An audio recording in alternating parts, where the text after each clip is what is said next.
नमस्कार दोस्तों, जैसे कि कल सावन का दूसरा सोमवार है और कल हरियाली अमावस भी है और सोमवती अमावस भी है। बहुत विशेष संयोग है। इस दिन आप भगवान शिव की पूजा करेंगे तो आपको बहुत ही पुण्य फल प्राप्त होंगे। कल आपको शिवलिंग पर बेलपत्र अवश्य चढ़ाना है। कहते हैं बेलपत्र चढ़ाने से शिव जी अति प्रसन्न होते हैं। 3, 5 जितने भी आपको मिल जाएं आप ज़रूर चढ़ाइएगा। सफ़ेद रंग का पुष्प ज़रूर चढ़ाइएगा। हो सके तो पंचामृत से शिवलिंग का अभिषेक करिएगा मंदिर में जाकर। अगर मंदिर में नहीं जा सकते हैं तो अगर आपके घर में शिवलिंग है तो आप उस पर ही अभिषेक करिए, बेलपत्र चढ़ाइए और सफ़ेद पुष्प ज़रूर चढ़ाइएगा। कहते हैं हरियाली अमावस को अगर आप एक पौधा लगाते हैं तो उसका फल कई गुना मिलता है। अगर आप मंदिर में लगाते हैं तो जैसे जैसे पौधा बढ़ेगा आप देखेंगे आपके जीवन में भी उसी तरह से तरक्की होती जाएगी और धीरे धीरे आप देखेंगे कि आपकी पीढ़ियों को भी उसका फल मिलेगा। कल अगर आप चाहें तो एक पीपल का पौधा मंदिर में लगा कर आइए, फिर आप देखिएगा आपको बहुत पुण्य फल प्राप्त होगा। जैसे जैसे वो पीपल का पौधा वृक्ष का रूप लेगा, बड़ा होगा और फिर आप देखेंगे कि आपके जीवन में उन्नति ही उन्नति होगी और आपके बच्चे तरक्की के रास्ते पर अग्रसर हो जाएंगे। वैसे तो आप सावन में कोई भी पौधा लगाइए, किसी भी दिन लगाइए, बहुत ही शुभ होता है। लेकिन कल के दिन कहते हैं पौधा एक अवश्य लगाइए। हो सके तो बेलपत्र अपने घर में लगाइए, कहीं से खरीद लाइए नर्सरी से और बेलपत्र का पौधा अपने घर में बालकनी में, कहते हैं इसको आप जहाँ पर आसमान दिखाई पड़ रहा होता है बालकनी में आराम से गमले में लगा सकते हैं। इस पर पूरे सावन के महीने में जल चढ़ाइए, आपको वही फल प्राप्त होगा जो आपको शिवलिंग पर चढ़ाने का प्राप्त होता है। आप मंदिर रोज नहीं जा सकते हैं, आपके घर में शिवलिंग नहीं है, आपके घर में अगर शिवलिंग आपने नहीं रखा है तो आप बेलपत्र पर अगर जल चढ़ाएंगे तो भी शिव भगवान उतना ही प्रसन्न होते हैं जितना कि शिव जी पर जल चढ़ाने से। वही फल प्राप्त होगा आपको, वही वरदान प्राप्त होगा भगवान से और बहुत बहुत आशीर्वाद प्राप्त होगा आपको। तो कल के दिन जैसे कि सोमवती अमावस भी है, बहुत ही अच्छा संयोग है। सोमवती अमावस की पूजा भी करिएगा। कहते हैं सोमवती अमावस को पीपल के 108 चक्कर जो सुहागिन स्त्री लगा लेती है उसके जो पति की आयु है, पति के जो जितना भी उनके कार्यों में परेशानियां आ रही हैं वो सब दूर हो जाएंगी, पति का मंगल ही मंगल होगा। तो सोमवती अमावस है तो आप 108 चक्कर पीपल के लगाइए।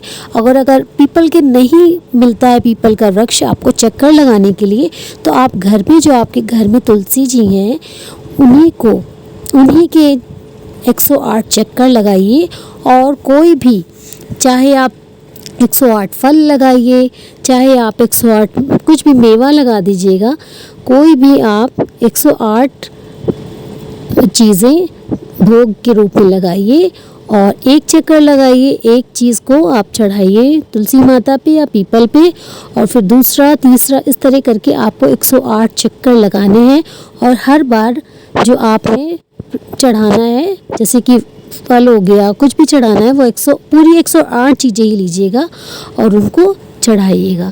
कहते हैं सोमवती अमावस जो है और इस दिन आप सुबह जल्दी उठिएगा। गंगा जल, लोग तो बड़े बड़े तीर्थों में स्नान करने जाते हैं तो आप घर पर ही गंगा जल अपने नहाने के जल में मिलाकर उससे स्नान करिएगा।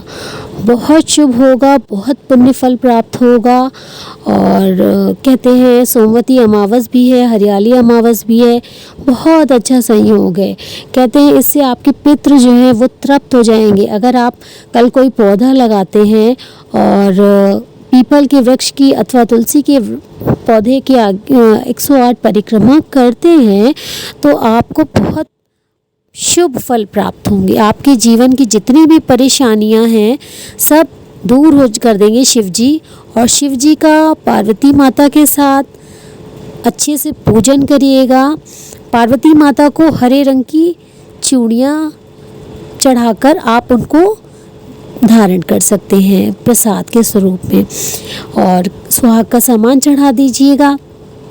हरे रंग की चुनरी तुलसी माता को कल अवश्य चढ़ाइएगा। कहते हैं अगर आप तुलसी माता के चक्कर लगा रहे हैं तो आप चुनरी उनको अवश्य हरे रंग की चढ़ाइएगा। श्रृंगार का सामान चढ़ाइएगा, हरे रंग की चूड़ियाँ चढ़ाइएगा। उसके बाद आप चाहे किसी को दान कर दीजिए, या फिर आप उसमें से चूड़ियाँ आप खुद स्वयं धारण कर सकते हैं। बाकी जो श्रृंगार का सामान है आप अपने से किसी बड़े को दान कर सकते हैं।